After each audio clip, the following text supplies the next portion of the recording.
a nursery specializing in bromeliads, tillandsias, and orchids. Her passion for plants has taken her throughout the Americas, and I think she's just come back from Buenos Aires, where she lectured. And she also has discovered new species and created hundreds of hybrids. Today, Pamela will be sharing her insights on how to successfully grow orchids at home, which we all need help there. She'll introduce us to the incredible diversity of the orchid family, show some beautiful examples, and offer practical care and cultural tips that even beginners will use to enjoy these fascinating plants. Also to let you know, there'll be question and answers, Q&A, will follow the lecture. And as you see, there are some index cards and pens on the table. And I think we ran out of index cards. So if you are at a table that just has napkins, write your question on the napkin. Mother Susan will pick them up and, we'll address them. And also don't rush out quickly, because at the end of all of this, there's going to be 4 surprises. So hang around. Please join me in giving a warm welcome to Pamela Hyatt.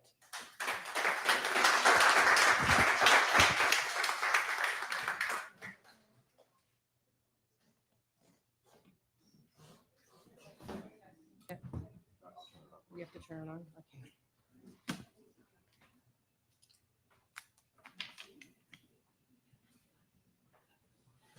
Okay, is it? Okay, can everyone hear me? I need to be a little bit closer, or why don't I just move it closer to me? How's that? Can you hear me now? Okay. Della, thank you very much, and I would like to thank you for inviting me to your parish church here to present this talk to all of you on orchids and tillandsia air plants. So I hope that today I can give you a little introduction of what orchids are, what tillandsias are, how to recognize them, how to care for them, so you're not so afraid of taking care of your plants, and be able to recognize what you need to do to hopefully get them to rebloom and enjoy orchids like many people do around the world. So the orchid family is the second largest family in the plant world. There are approximately 30,000 species and hundreds of thousands of hybrids. So you can imagine, with that many different types and varieties of plants, how are you expected to learn how to take care of them and grow that many different types? You can see the different types of flowers and shapes. There's just so many, you can't show them all in one presentation. Orchids are found growing on every single continent in the world except Antarctica. And they range in geography from the deserts to tropical forests to alpine regions. And because of those different growing environments, they're classified into 3 different categories. You have cool growers, which come from higher elevations, intermediate growers, which come from a normal intermediate range, and then warm growers, which you would find in deserts and drier areas. And so if you start to think about the plants as that helps you learn how to take care of them. Although most of the orchids that you have that are in cultivation, most of those come from tropical or subtropical areas that range from sea level to 7,000 feet. And most of the orchids that are available in your local nurseries or grocery stores, you should be able to take care of in your own home here in Southern California. And the hotspot for diversity of orchids is Colombia and Ecuador, where there's over 4,000 species in each country. So that's a big range and big diversity. Orchids are also one of the oldest plants. They've been around for 150 million years. There are some that documented that were here when the dinosaurs were here. So they've been around a long time, which means that they've changed and been able to diversify and adapt to all of their environments in order to survive. About 30% of the orchids are terrestrial, which means they grow in the ground and they use the soil to get their nourishment. The other 70% are epiphytic. Epiphytic plants grow on something else. Most of them will grow on trees. Some of them will grow on rocks. And they use their roots to hang on to the tree and they will absorb some of their nutrition through their root surfaces, but it's usually from moisture or nutrients that they're getting out of the atmosphere. They're not parasitic. Some people might think that they're parasites, but they're not. They don't usually harm their host tree. And for this reason that they're epiphytic, they're often called air plants. So orchids are called air plants as well as tillandsias. And after we finish the orchids, we'll talk about the tillandsia air plants, and I'll explain to you the difference between the two. But you can also see that because they're epiphytic and growing up on the trees and in the canopy, they're also exposed to filtered indirect light. They'll get dappled sunlight throughout the day, but they also get a lot of air movement. And air is really, really important for growing a successful orchid. Here's some examples of epiphytic orchids growing on rocks and trees. So this one over here is actually growing on rocks. These here are growing on trees, and these are growing in a drier, warmer environment. And the reason I know that is because they have pseudobulbs, which allow them to hold on to moisture and nutrition to give it to the plant. They also have thicker succulent or leathery foliage and leaves, and those are all things that they've adapted for the harsher climate. Here we have some more orchids, and these don't have the pseudobulbs that we saw on the other plants. So this means that they're probably growing in an environment where there's plenty of water available to them. A lot of these might be cloud forest plants where every day in the afternoon the thick fog comes in and the plants are drenched in moisture. So they don't have to store the moisture because it's readily available for them in their environment. So when you look at your plants, if you've got a big pseudobulb, that plant can probably go a little longer without water. If you don't have a big pseudobulb and you have skinny little roots, that plant is going to need more water and more frequent waterings. And then just here on the top, this is a phalaenopsis, and this is how they naturally grow on the sides of trees. They don't grow in pots like we get them from the store, but that makes them easier to display and take home and enjoy is when they're in a pot. So the diversity of the flowers with 30,000 members species and hundreds of thousands of hybrids, you just can't keep track of the diversity of all of the flowers. A lot of them have adapted to look like an insect or attract a certain insect. And the reason for that is so that the insect will pick up the pollen and move it to another plant so that they can create the seed. Orchids make hundreds, if not thousands of seeds in each of their seed pods, and then they're dispersed throughout the atmosphere. One interesting orchid is vanilla. You may not know that vanilla is actually an orchid. And the great big pod that you see, the vanilla pod, that's the seed pod for the vanilla. And these are the most common popular orchids. So right here we have dendrobium. This is very popular in Hawaii, often used for leis and to decorate your plates when you eat out. Oncidium orchids, often referred to as dancing ladies. These you'll find in nurseries, and they're good for home collectors. Cymbidium orchids. This was the Easter orchid, or often called the boat orchid. And Phalaenopsis. This is the common houseplant moth orchid. And then epidendrums. A lot of epidendrums are used in landscape, and they come in many different colors, and their common name is a reed stem orchid. So a little bit about orchid basic flower anatomy, so you'll be able to recognize. The term zygomorphic means that they have a bilateral symmetry. So if you take any orchid flower and draw a line right down the center of it, it's a complete mirror image on either side. That's one clue that you've got an orchid. Okay, another thing is they also have 3 sepals, here, here, and here, and 2 petals. Every orchid has the same of that. And then they have a big lip, and the pollination area is right in here in the stigma and the anther. But the pollen is kept in here, and it's collected on the pollinia, and it has like sticky pads. So when the insect goes in there, he picks up the pollen and it gets stuck to the back of like the bee or butterfly or hummingbird or whatever. It gets stuck to the back of his body, and when he goes into the next flower, it gets deposited right into a spot down in here, and that will fertilize the flower. Once the flower is fertilized, It usually will die within a few days because then the ovary starts to swell and it starts to grow and create its seed. I remember many years ago when my son, who's now almost 48, 49, when he was in junior high school, I taught him how to pollinate Cymbidium orchids. I was showing him how the pollen comes off and showing him how sticky it is and where you put it. He thought that was the coolest thing. And one day when he was walking home from school with his friends, they went into the grocery store. It happened to be at Easter time, where they had Cymbidium corsages in the grocery store. You could buy back in the old day, you could just buy a Cymbidium corsage. And he opened up all the boxes and was showing his friends how to pollinate all the Cymbidiums. And I thought, oh my gosh, those flowers are going to die within a couple of days. He goes, yeah, but they thought that was really cool.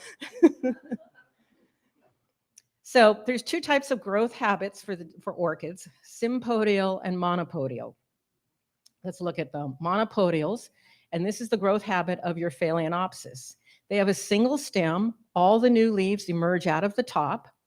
The flowers emerge out of a leaf axil, and roots will also come out of that way. So they continually grow linear and grow up. Vandas and Phalaenopsis grow that way. Over here, I have a Vanda. This particular Vanda in the greenhouse is about 4 feet tall. So I've had it a long time, and it just keeps putting out new leaves and getting taller and taller and lanky, and you have to stake it because it wants to fall over. They will also make kikis or babies along the way, and then those can be harvested and propagated. Sympodial orchids tend to grow linear. It's almost like a tree trunk that fell over and then branches start to grow. So this would be your oldest pseudobulb here or here. You can see here, this is old. It's already lost its leaves. It's not flowered. And it put out a new growth, which was this growth, and then the next growth, and then it just keeps on growing. And here we have a growth that's got buds on it, ready to flower, and a new rhizome getting ready to start growing as well. So it grows out linearly. When you repot those, then you put your oldest bulb against the edge of the pot so it has room to grow because it's going to grow in one line. So here you can see over here an orchid here in the greenhouse. These are the older bulbs that have bloomed out already. The growth went that way, put up a bulb. Here I've got another bulb coming out, and this is the one that's going to bloom next. So it's very normal for the roots to be growing out of the pots. So roots are one of the most important things for having a successful growing orchid, but roots need air. So they need a lot of air. As I showed you earlier, they're growing up epiphytically on trees where they're exposed to a lot of air. The roots are always constantly getting a nice breeze of air through them. So if your root has this yellow-green coloration, that's the new growth. That means it's looking for water. It usually grows in the direction of water. And here we have another Vanda here with a new root. Here's an older root, and the older roots will eventually dry, but then it will put out new roots when it's seeking water. But air is really important and necessary for good root growth. The roots will grow out of the pots, and they will attach to any hard surface along the side of the pot, or you can mount them on cork or sticks, and they will eventually wrap around the sticks or on the cork itself. So it's normal to have all your roots growing out, and here you can see healthy new roots looking for a place to go. The old bulbs, pseudobulbs, don't put out roots. I mean, they had roots, but they're dried up now. In the direction that it's growing, that's where the new growth will put out new roots. So a little bit of basic parts of the important key points for orchid culture. So these 6 items, if you can master these 6, you can grow any orchid. It's not as difficult and scary as it might seem. So water temperature, fertilizer light, air movement, and humidity. So with water, you want to water your plants, but you want to respect the season and the species that you have. So the season, obviously, spring, everything wakes up and starts to grow. In the summer, you get good growth. In the fall, it starts to slow down a little. So you water more in the spring and the summer, decrease it a little in the fall, and very little in the winter. A lot of plants in the winter will just sort of rest. They don't really do anything, so you don't really have to water them that much. In fact, they say when in doubt, don't water, and that's because most people kill their orchids by overwatering. But when you do water, you want to water thoroughly. You don't want to give it a little spritz. You want to really, really drench it. A lot of these plants come from tropical rainforest areas where they're used to getting maybe 6 months of rain and 6 months of drought. So they can handle a period of drought, but when they're watered, they get drenched. And drenching your plant is really good. You want to let the water run through the pot, through whatever medium it's growing in. You want to drench it and flush it with a good amount of pressure. That pressure will help leach out any fertilizers or salts from previous waterings. And with a little pressure, it also helps force air in behind it. And that's the key, is you want air to be able to get to the roots. You want to allow your pot to drain. You don't want it sitting in water. If it sits in water, then it will tend to rot.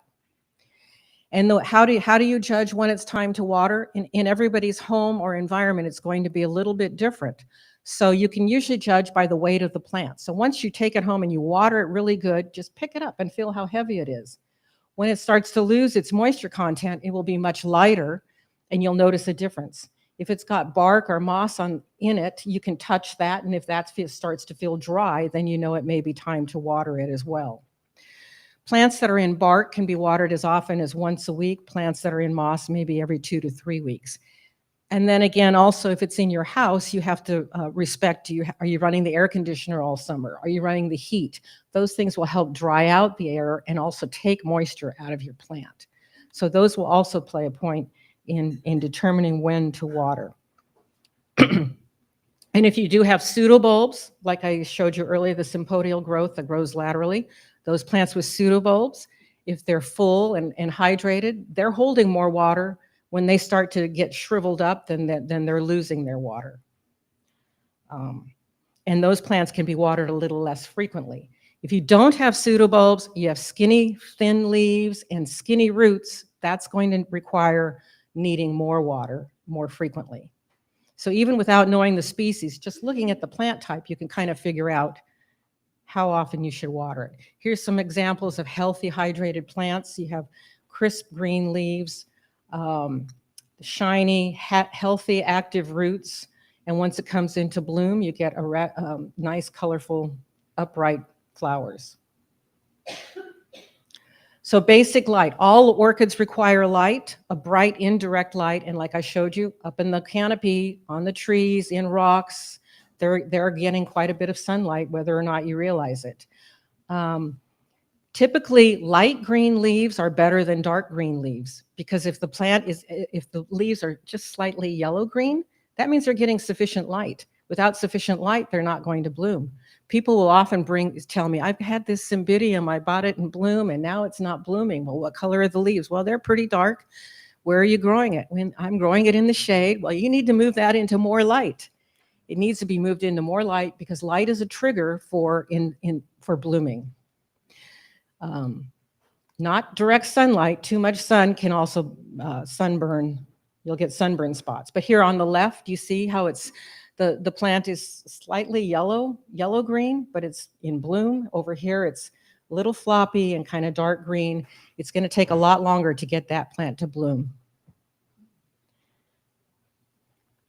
And then basic humidity, 40 to 70%.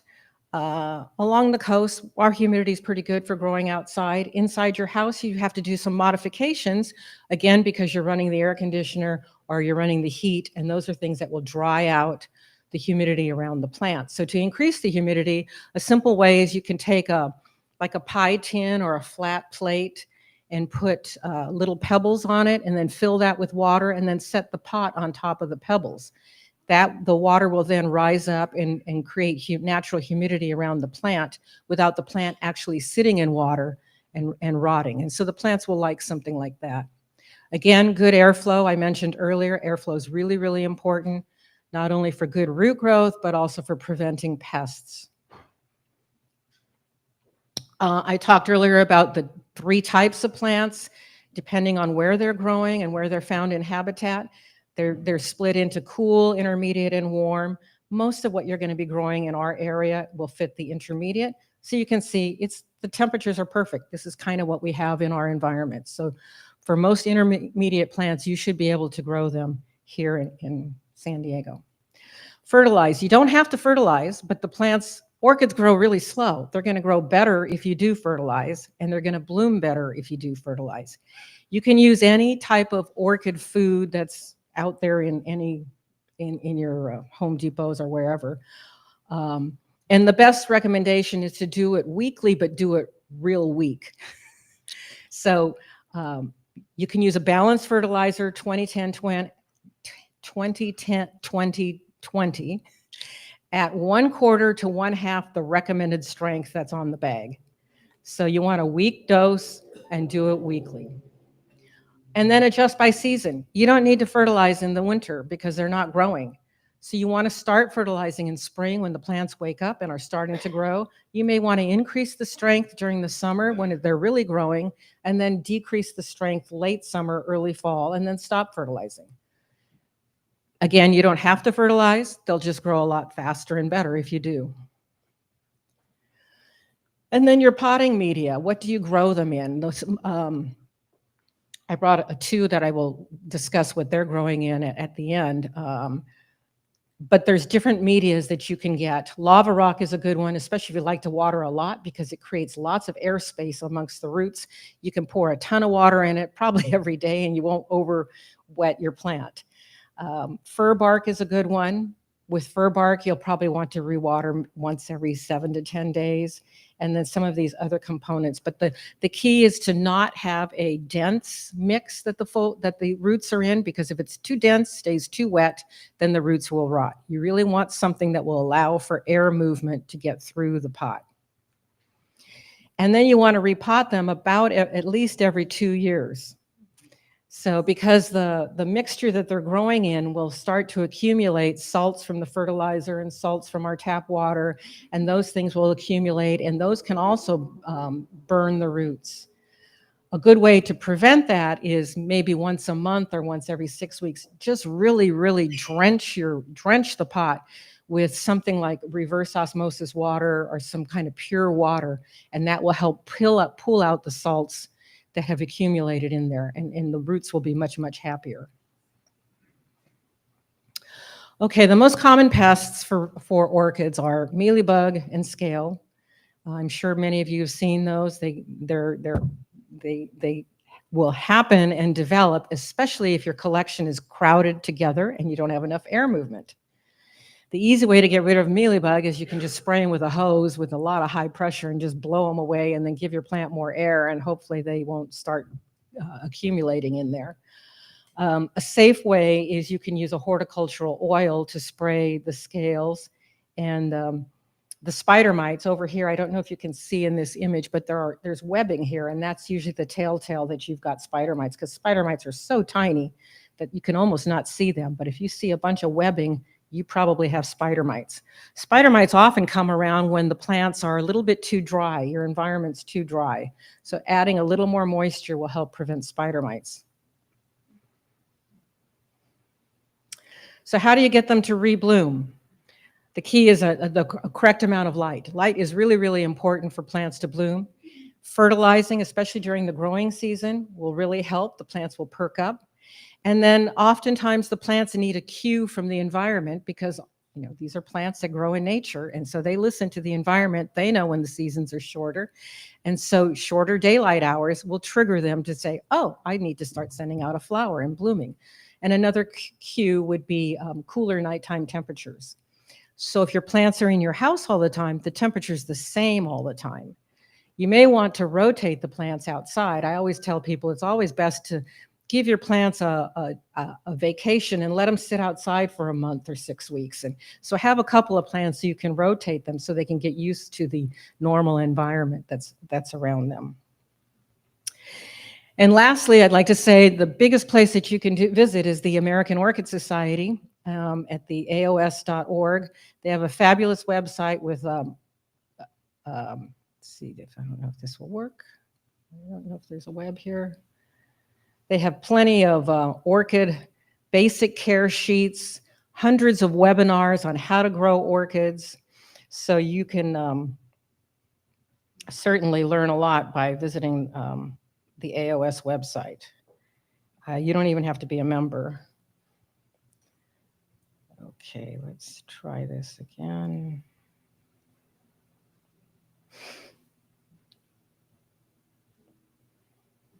Okay, here we go.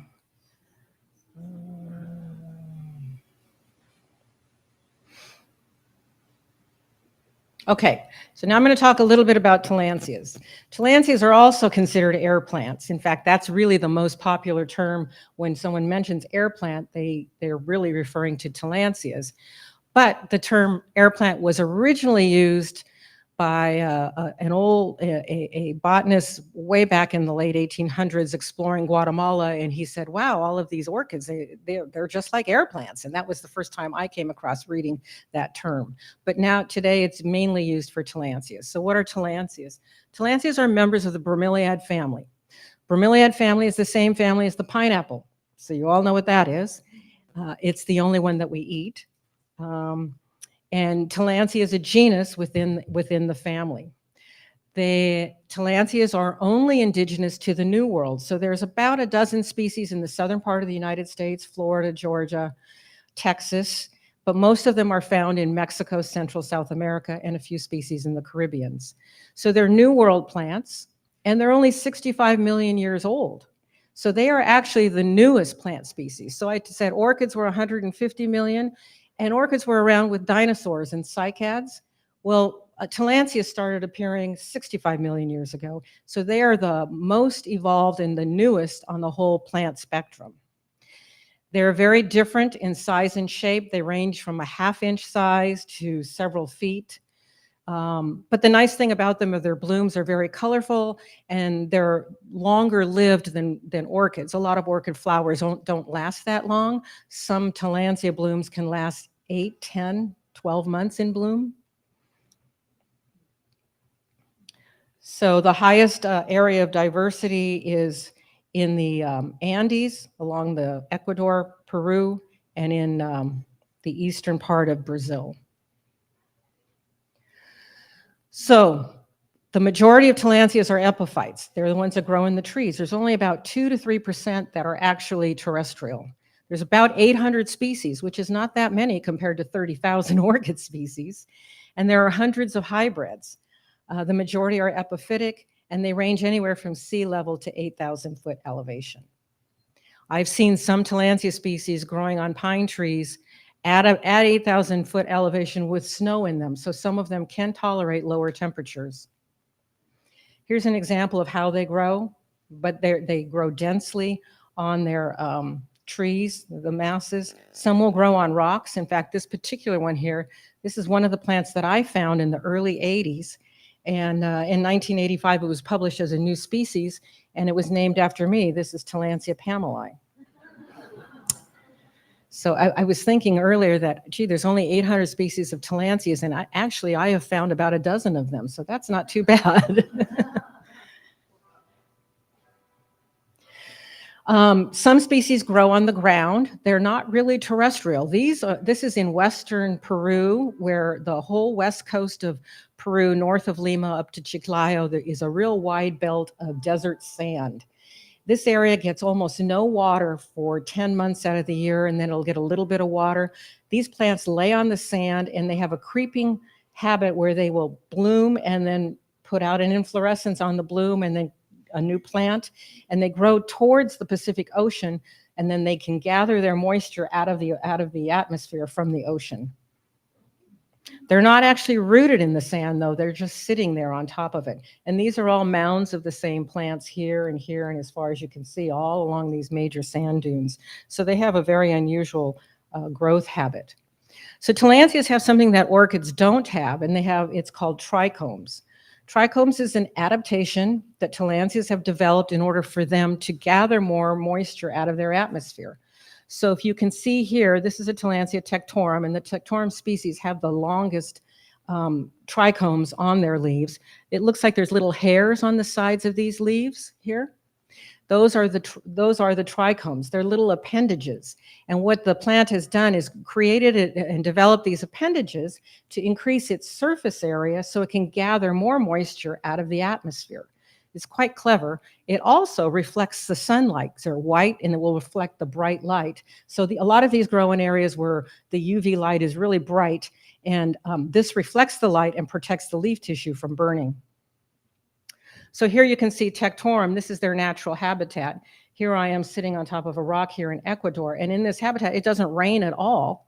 This valley, though, does connect a couple hundred miles down to the Pacific Ocean. Every night, dense fog will come in from the ocean and fill this valley. So these plants have developed these large trichomes to gather as much, like a sponge, to gather as much moisture as it can out of the atmosphere to make it able to survive and tolerate that harsh environment. You can see they're growing with cactus, so it's pretty hot and dry there. Just as I said, orchids are separated into cool, intermediate, and warm species. Tillandsias are separated into mesic, intermediate, and xeric. Mesic species are ones that love water. Mesic means water loving. So these usually grow at higher elevations, cloud forest plants. You can tell that they don't have to work to get their water. They have thin leaves. There's no water storing capability here. And so that means that in its environment, it's getting a lot of water.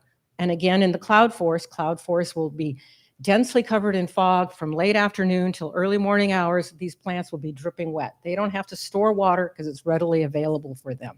So when you see a plant that has thin leaves like that, you know you have to give it more water because it can't store the water, as well as fertilizer.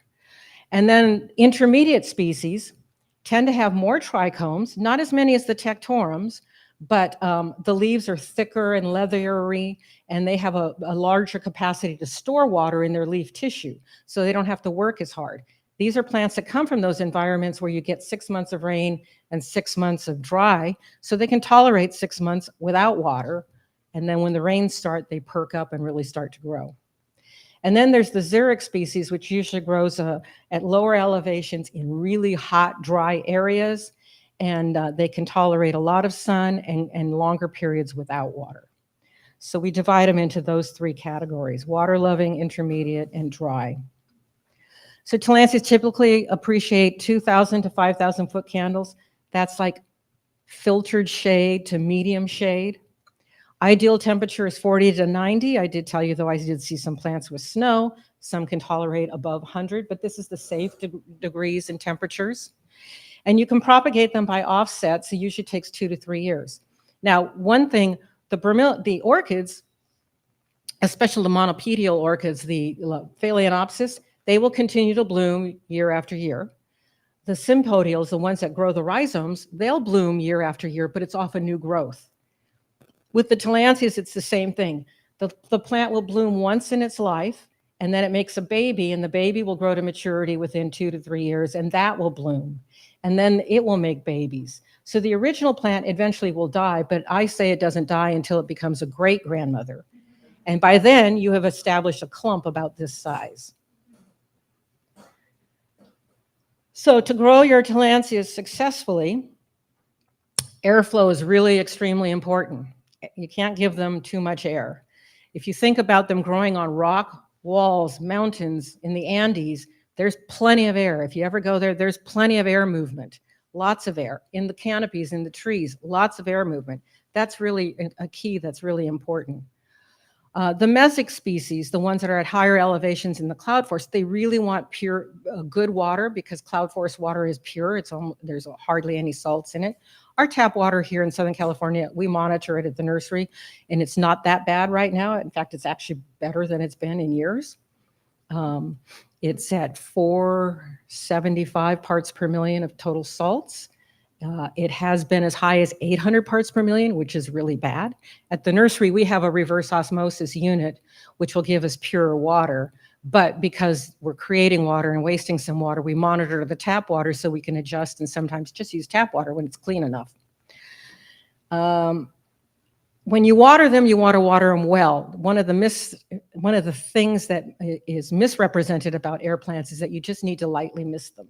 That's not true, because lightly misting, that water that you mist on it will evaporate before the plant has a chance to absorb it. So you want the leaves to be wet for 20, 30 minutes, 40 minutes at a time so that they're wet enough so that those trichomes on the leaves, even if you can't see them, will absorb the water, bring it into the leaf tissue. But if it's a light misting, it evaporates before the plant can really get the water. So, and then fertilizing, we use even less fertilizer strength than on our bromeliads and tillandsias than we do on orchids. So a quarter to one to 1/8 to 1/4 recommended strength.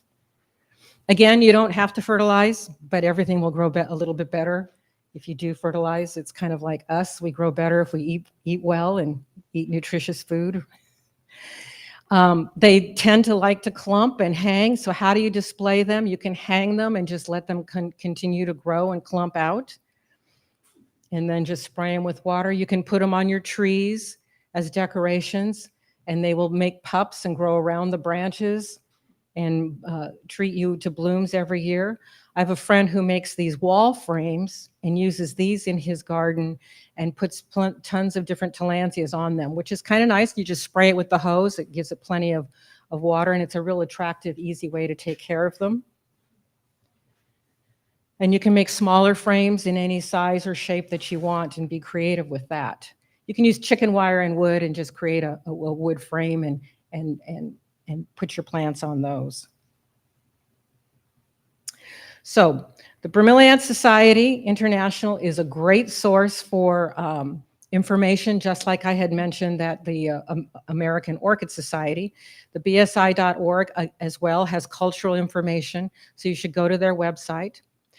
About 10 years ago, I developed an app. I call it Air Plant Tilly Cards, and it has some basic information about tillandsias and how to take care of them. So in it's color-coded, here you see the 3 colors. The blue ones are the mesic, cloud forest ones. Green is intermediate, and the brown band would be xeric, drier-loving plants. So let's see if this is going to work. There's a plant list, and then you can choose a plant. You flip the plant. There's a simple glossary. There's the color key codes. And then you flip the card over and you get some basic information about the plant. I tell you the elevation where it grows, which should help you figure out how to grow it, what states it's in, some of the basic requirements. There's a search. You can search by country. You can search by hybridizer. You can search by publisher. You can even star your favorites or star ones that you're looking for. And then it's just simple guidelines on how to take care of the plants. So in closing, I'm going to say that tillandsias are really versatile. There's many different colors, sizes, and shapes. Too many to talk about, even though there's only 800 species, but thousands of hybrids. A friend of mine took his and mounted each one on a piece of cork and then attached the cork to his jacaranda tree, and it really made a nice display in his garden. The plants were up in the environment where they were getting plenty of air. Just hit them with the hose. They do fine in the winter. You don't have to do anything else. And so with that, I would like to thank you. And I'm going to discuss the plants that I brought for demonstration. And you're also invited anytime to come visit the nursery in Encinitas, Bird Rock Tropicals. You can visit our website for an appointment. We do garden club tours and to visit the nursery as well. So let me first talk about the 2 Phalaenopsis that I brought in. And if you have any questions, I guess you want to wait for the questions till after.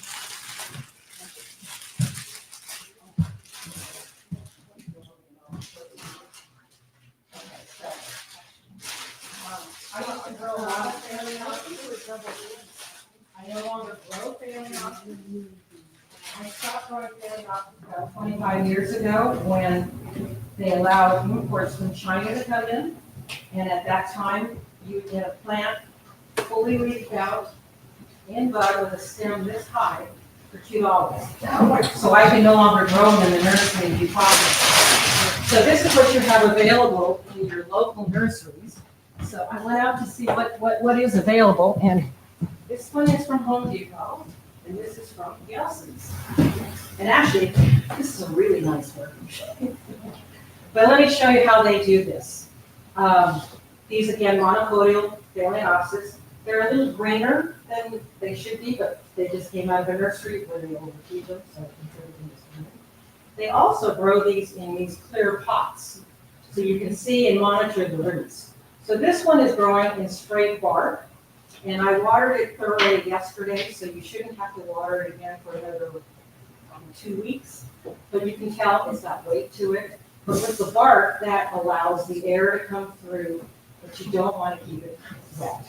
And then you can start to see, do I still have good root growth? If I don't have good root growth, I have too much root growth, then maybe it's time to repot. This one, also in a plastic pot. This is just a decorative moss that they have on top, but they're growing it in, it looks like New Zealand moss down there. New Zealand moss is a little lighter color. New Zealand moss is really a great product to grow in, but you kind of need to have good water with New Zealand moss, because New Zealand moss will accumulate all the salts from our tap water and fertilizer and eventually poison the plants. But plants grew really fast. We grew a lot of our orchids in New Zealand moss a long time ago. So it's in moss, so it's not going to dry out as quickly as this one. So this one will only need to be rewatered when it starts to feel light. You'll wait to it, and you can put your finger in there and realize that the moss is actually dry. Then you take it to the sink and you drench it and flood it and really gush the water through, because you want to pull out any accumulated salts or fertilizer, and then let it sit there and drain. You don't want to put it back in the pot, because all that water will accumulate in the pot, and then you'll have a plant sitting in water, and then your roots will start to rot. But this is a real nice plant, and it's got some buds still coming. So this will probably stay in bloom for maybe a couple more months. When it's done blooming, the flowers will start to fade. And what you do is you can cut them off at the bottom, but oftentimes if you cut them at the second internode, so there's like a little scar tissue here and here and here, kind of above the second internode, oftentimes the plant will, within 2 to 3 months, respike off one of those nodes and send out a lateral shoot. If you cut it down at the bottom, it may take another year before it respikes. So that's basic phalaenopsis. All right, so now I'm going to show you, a lot of people don't realize that phalaenopsis can get big. So this is a species from Jalisco, Mexico, as it's called, Jalisco monticola.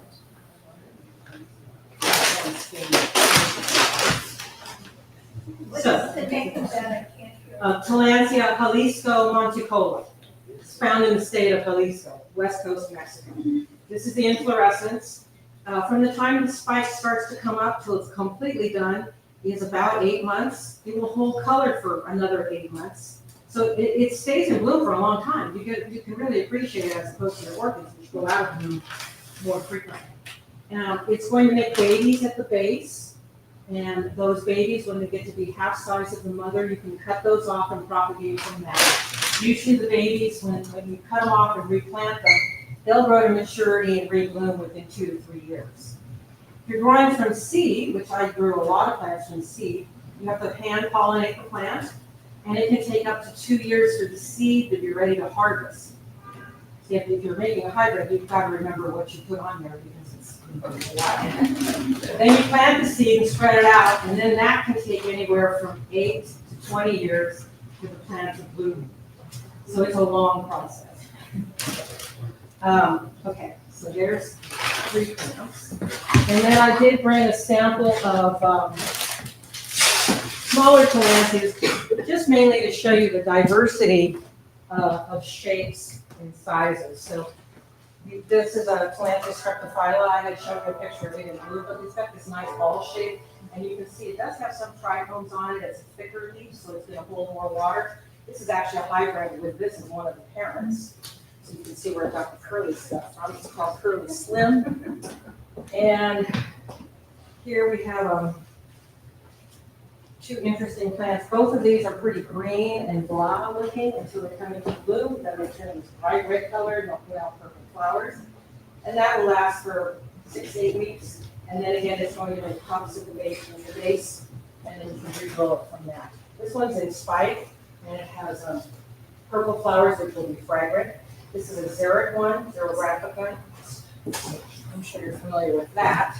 I brought in 2 little ones, which are both fragrant. They're really nice. They're little tiny, but you can see they have more trichomes, so they come from an environment where they're getting a lot of light. It's a little drier, so they have to work to gather that water. And then they're so small that they have this great scent in order to attract any insects in the environment. So, I can pass those around if you smell it. Okay, and then I did bring 2 examples of the tectorum, the ones that have the longer trichomes, so you can see what those look like. And then I brought just a couple of small ones. This is an interesting one. It's called chiapensis. It grows in Chiapas, Mexico. The bloom cycle will come up a little higher, and it'll stay in bloom again for about 8 months. And it grows on rock walls above Rio Grijalva, and it gets really hot there. But again, it's got the trichomes to gather the moisture out of the atmosphere from the river humidity. So I brought this to show you how you can attach it to cork. Here we have, this is the active blooming plant. This is the Tillandsia ionantha. These are normally green until they come into bloom, then they turn bright red and put out purple flowers. They'll hold their color for about 3 months, then they'll fade back to green. When they're done blooming, then they make a baby. So here's an older one, the mother, who's now fading, she's still alive. She's got a baby there. The baby's getting ready to get bigger. And actually, right in here would be your great-grandmother, who's now passed away. So once they've created their 2nd or 3rd generation, the leaves will tend to die back and shrivel up. And you can pull those leaves out, but you have all these other plants that have been growing. Did she get a proper funeral? What? Did she get a proper funeral? So I think, and then I brought a few other different ones to see. So let's see, did you have any questions? Hey, Pam? Yes. Yeah, we have one submitted question so far, and then if anybody has any other questions, just raise your hand and I'll walk to you with the microphone.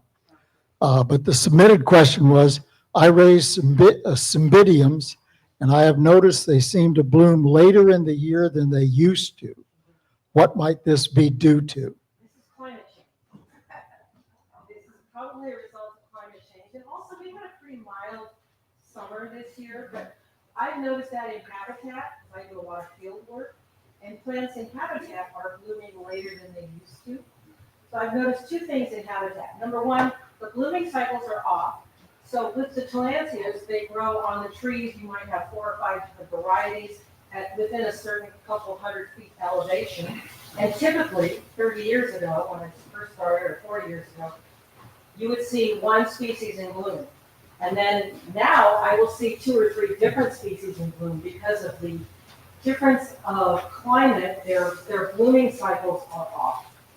There's also, because of habitat destruction, there's a lot more competition for pollen amongst the epiphytes than there ever used to be. And so now I'm also seeing lots of natural hybrids where we didn't see that before.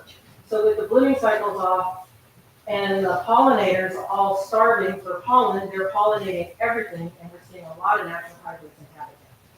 So your cymbidium blooming later is probably because of climate change, or if you have a mild weather. Because, like I said, they respond to temperature and cooler nights and cooler, shorter days. It's usually the trigger. Wait, I have a beautiful bromeliad, Uh-huh. and I've heard to water it through the flowers and also through the soil. Uh-huh. And I just wanted to comment about that. Yeah. Is it like a vase type with upright, large pot? Uh-huh. And if the leaves grow upright? Yeah, okay, so that's correct. You want to take and water the center of the plant and flood it so that you're completely exchanging any existing water and any little pests and critters and dirt and grime that have accumulated in there. Flood it out so it goes into the soil, and you just keep flooding till you drench that soil and leach out the soil. And that should be fine. You don't necessarily need to water the flower itself, no. I mean, you can spray it, but you don't need to. You want it to dry out? You want it to dry out in between. Both orchids and bromeliads, you want the pots to go dry in between water. If they're too wet, it damages the roots, and then you're not And I won't be happy. Yes. How to take care of these? Which one? These air plants? Yes, if you have them in a bowl at home. If you have them in a bowl at home, so you're in the house, so you either have heat or air conditioning on, so that you have to determine if it's drying or not. Some of the plants will tell you when they need water because the leaves are broad, and when they start to need water, they'll curl in a little bit, so become more concave, that's when they need water. At that point, put it in the sink, immerse it in with water, let it set for an hour, maybe 2 hours, take it out, and then you're gonna see it really plump. Shake it out, and then just leave it. In the house, though, I recommend not watering, watering maybe, you can get away with once a month. Oh, I have Or one. once every 6 weeks. Most people kill, I have some in my guest house that I water about 3 times a year. And it's still alive, and it's been there about 5 or 6 years. And it's a clump of leaves. And it doesn't like the sun. They don't, not direct sun, indirect sun. In the house, you don't want direct sun through the window because that magnifies it. But you want it fairly bright. It's good to get a couple of them, put some outside for a couple months and rotate them. That's really the best. Your plants will be happy that way. And if it's raining, put them all outside and let them get the rain water. Any other questions? Pam, would you please show us the Samantha Tillandsia and tell us her award-winning story?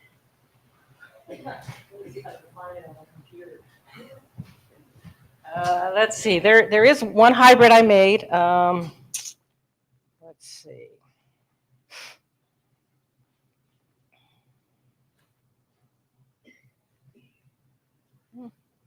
Okay, here's, not a great picture. Let's.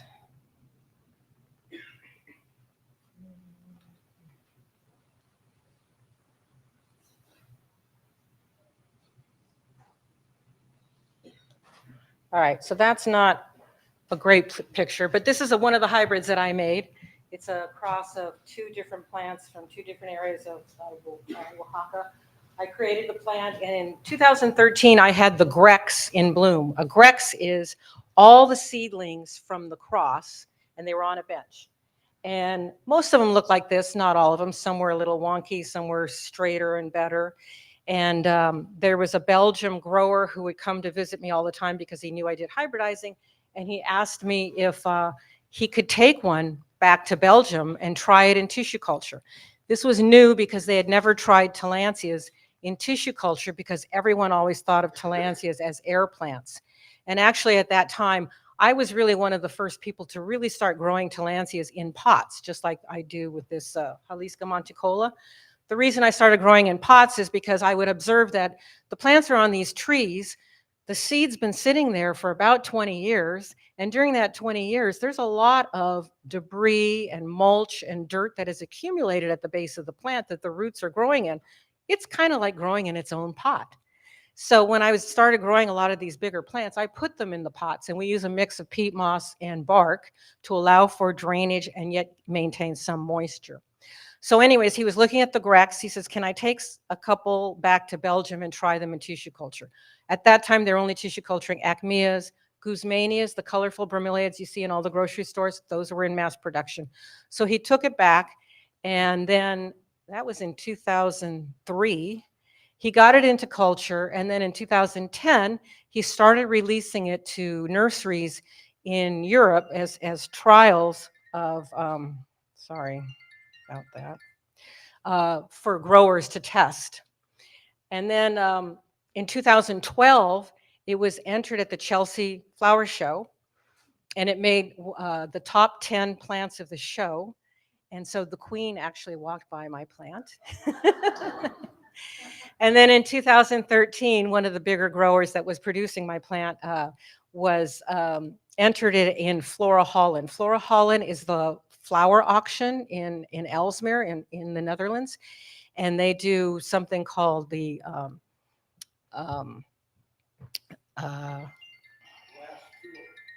yeah, thank you.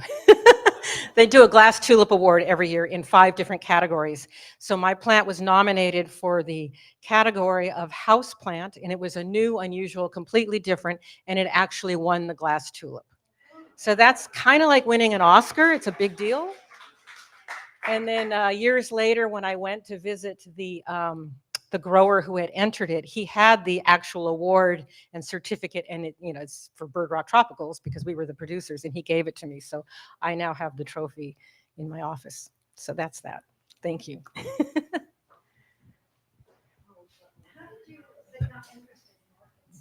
How did I become interested in?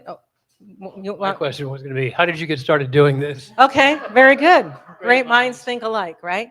So I started in 1981. I was a registered nurse at the time. I worked in the ICU, and I was on vacation in Mexico, and I went hiking and found this really unusual plant that looked a little bit like this, but it was a caput medusa, so it was a long, bulbous, strappy thing. And I thought, that's really strange. It was growing on a rock wall next to a waterfall, and I thought, how unusual is that? So I came back and thought, well, I want to learn something about these. There was not a lot written about them, but the monograph, which is a scientific publication put out by the Smithsonian, big 3-part volume, had just been published a few years before. So I took the works with me to work at night, because I worked the ICU at night, and when my patients were sleeping, I went through this book, and I made another notebook, and I itemized all the plant species growing in the notebook was divided by states of Mexico. So I listed every plant that had been found in any state of Mexico and near whatever locality it was. Then about a year later, I started traveling to Mexico, and I would go anywhere from 2 weeks to 6 months at a time, just driving around every back road, every valley, and I'd go, oh, I'm in Michoacan. I'm in this town of Zacuapan. Let's see, I should find these 5 species. I'd collect plants in the daytime, and then at nighttime, I would go through the plant descriptions and figure out what I had. So after doing that for many, many years, I eventually, in fact, this is a particular plant. I discovered this plant, which is actually a natural, I think it's a natural hybrid. And I would start to send my works to botanists at Selby Garden or in Heidelberg, where some of the authorities were. But someone else had found it, a German had found this plant around the same time that I found it. And so they ended up naming it after her. So this is Tillandsia ehlersiana. So that's how I eventually found plants that I thought were new to science. They turned out to be new to science.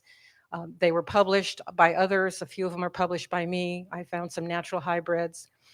And also, seeing plants in habitat is such an education. I can still remember some of these plants from the very first time I saw them. I can feel the environment and know what their plant needs are, and then I can replicate that. So then I started a backyard nursery in the Bird Rock area of La Jolla from 81 till 83. Then I leased 10,000 square feet at Gunpowder Point at the west end of E Street in Chula Vista for 2 years.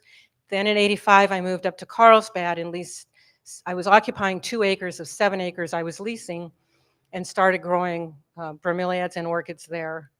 And then when I closed that nursery in 2005 and moved it to Encinitas, I actually am about a quarter of the size I was. So I'm a lot smaller. I was supposed to be trying to go into retirement. I don't think that's happening anytime soon. You know where Cordova Gardens is? Off Encinitas Boulevard. That's Encinitas Boulevard and Prince House Lane. We're at the end of Prince House Lane. Nobody knows we're there. It's a secret street. There's 7 properties. It's a dead end, but that's where I am. Yes. So when you walk the farms, Mm-hmm. are you tempted to want to beautify it even more with your skills? No. Could you? They don't want bromeliads and orchids at the farms. Why not? Yeah. They could have one area. What they need is a cork oak tree. That's what Well, they some need. of the trees could have some. And then we could put them all on the trees. You can attach them by several ways. You can wire them on. If you're going to wire them, you can use monofilament. You can use a wire that's coated with plastic. You don't want to do it too tight, but you want it tight enough, because if the plant is wobbly, it won't put out roots and it won't stay on and establish. Or like my friend did, he attached the plants to a piece of cork, just like this. And then he took all these different pieces of cork, and he actually actually nailed the cork to his jacaranda tree. Didn't hurt the tree, and that was one way to do it. You can also use the colored aluminum wire and hang them up, or you can tie, you can just take this and tie it with monofilament and hang it up. I had showed you pictures earlier of big balls and clumps. If you ever come to the nursery, we have hundreds of big clumps that have been growing for 30 or 40 years. I have a Phalaenopsis. Okay. It's been going since May, and my question is, the instructions were to submerge it once a week and completely dry it. Mm-hmm. And the Phalaenopsis I had before this one, it said use 2 ice cubes once a week. What is a better way to water, submerging or ice cubes? The theory of the ice cubes is that you're giving it a little bit of water that will trickle down. So that's not really an idea. The thing with the Phalaenopsis is, I think I forgot to mention, the monopodial orchids that grow like this and put out new leaves and new leaves, you don't want to let the water sit in a crown. So you can water it from above, rinse the leaves and drench it, but then when you're done, turn it over and get the water out of the crown. Yeah. It sits there and rot. So again, you need to look at what your plant is potted in. If it's in bark, take it to the sink once every 2 weeks or so and drench it, let it drain, and then put it back. If Great. it's in moss like this one, you can go a lot further. You judge by the weight of the pot, because when the pot's dry, it won't have much weight to it. Or you can judge by touching the bark or the moss, and if it still feels moist, it doesn't need water. I had some yellow leaves. Is that the cause of overwatering? Probably because of overwatering. I mean, if you were doing it, if you were dunking it once a week, that's probably too much. The plant's in your house? Yes, it's in house. Yeah, so that's Probably not getting enough light. We put it in the bathroom and it lasts longer. okay. Well, the other thing about Phalaenopsis is they're great people plants because they like people conditions. They like the darkness of the house. So it doesn't really need as much light as some of the other ones. And they like the temperatures of most houses. So they're more easily adapted to growing in the house. Thank you. Mm-hmm. Anybody else? Mm-hmm.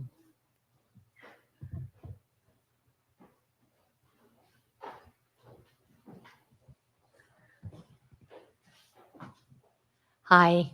I have a lot of air roots on my Orchids? orchids. Uh-huh. Do you cut those or do you leave them alone? Or, I mean, I have one that is like the whole pot is surrounded by these air roots. Right. And I think I had showed a picture of that. Let's see if I can pull that picture back up.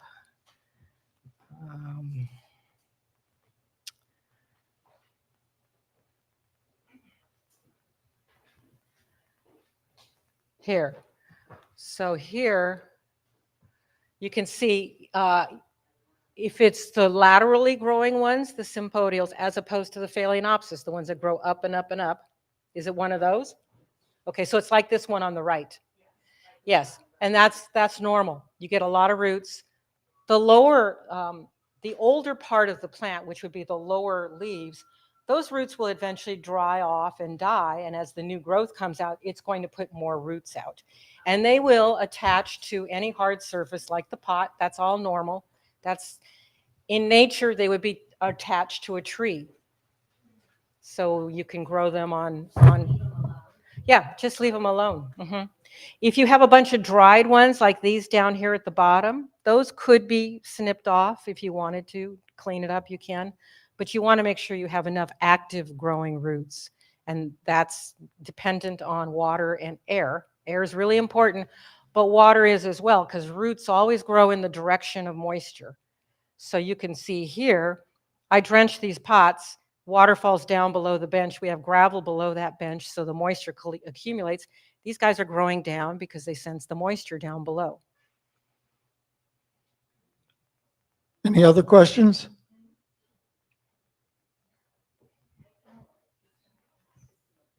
I don't know if this makes any sense, but Well, there's one more question.